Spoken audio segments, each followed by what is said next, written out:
Welcome back to Athletic Everyday, day number 177. As promised in previous videos, I finally have gotten in some balling. I haven't balled with my friends in a long time. I do the occasional shooting around on my hoop around the back, but it's not the same as actually playing basketball with other people. So you guys can see how good I am at basketball in this video. I'm pretty trash, but I get a few buckets here and there. We played King of the Court for probably the best part of half an hour, and my intention was just to kind of use King of the Court as a warm-up and then try and get some dunks in on the hoop. But I just got carried away with the game. It's too much fun to play, and it's just I enjoy myself too much when I play basketball. I don't know if you can enjoy yourself too much, but it just brings back so many memories. It's got loads of fun memories of playing basketball when I was sort of 15, 16 with this guy right here, actually, Nathan. This guy right here, I met him a few weeks ago, Eric. He's also pretty good. But yeah, it's just great memories, exerting yourself, working hard, and just having a good time with your friends. While also, learning, you get better at playing basketball by playing basketball. I'm still a little rusty. You can see I'm a little bit wooden with the way I'm moving, not as fluid as I want to be. And I think that is also a big component of athleticism, training your body to move technically in a nice and fluid way. You can see when I dribble, I kind of have a sort of rigid technique. My footwork isn't very good, just because I haven't really been playing the sport for that long of a time. In regards to my life, I wasn't playing it very young, and I think generally when people are swimmers, if you swim when you're younger, you generally will not have very good coordination in other aspects of your life as well.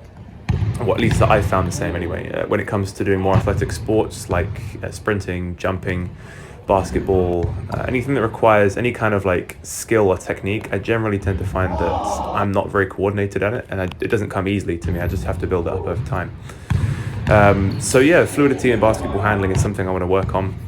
I can shoot pretty well when I get my eye in, but yeah, I feel like I'm kind of relying a lot on my speed when I'm trying to get fast on the first step. If I can't get past my defender on the first step, then I'm definitely not scoring. But as I said, I got carried away with playing this. We played probably for 30 minutes or so. I probably tried to grab rim 2 times. I would say that this end is probably legitimately 10 feet, maybe 9 foot 11. It seems like it's regulation height. And I only wish that I'd actually decided to start getting some legitimate dunk attempts in when I was warm after the King of the Court. But unfortunately we got carried away. We carried on playing, and then we played 2-on-2, and we got carried away playing 3 games in a row of 2-on-2. When the games get competitive, you kind of just want to carry on playing, and it seems like it's a little bit of an interruption, especially with the 2-on-2. There were 4 of us here.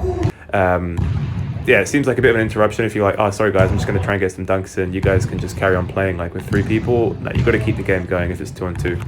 But obviously the downside of that is that I was completely exhausted by the end of this session when I did decide to actually get some dunks in, or try and get some dunk attempts in. I had blisters all over my feet. That's the thing with playing on, playing a lot of basketball when you haven't played basketball in a while. The soles of your feet, especially around the ball of the foot, at least for me anyway, I get really, really bad blisters. Which will only come and improve and callous over playing more and more basketball. And then Nathan's friend Dan showed up. He's kind of shifty. He's got a pretty good handle. He plays basketball for his uni. There's me getting a jump attempt in. I could quite easily grab this one with 2 hands, but actually jumping up and grabbing it did look really flimsy. And this is basically a school that's near us, and because it's summer holidays now, we were able to play because one of my friend's mums, she works in the school, so we were able to play here for free, which is quite nice. That was a pretty close attempt, I'm not gonna lie, and this one not so good. But I got pretty close on that. Then I decided I would do after at this point it was after 2-on-2s, and we played for probably the best part of an hour and a half. Now I was like, all right, I'll just re-warm myself up again and then try and get some dunks in. But my legs at this point were completely gone. I was feeling pretty tired at this point, and just the thought of looking up at this rim and actually trying to grab it just was completely disheartening. And I'm pretty sure that the rim at this end felt a little bit higher. Maybe it was just all in my head, but I think next time I'll bring a tape measure or something to see how tall actually the rims are and see if they are regulation. But hopefully the rim down the other end is exactly 10 feet because had I done these attempts when I was a lot fresher, I'm very certain I would have gotten at least one of them on a good approach and a decent, maybe even potentially on a decent lob.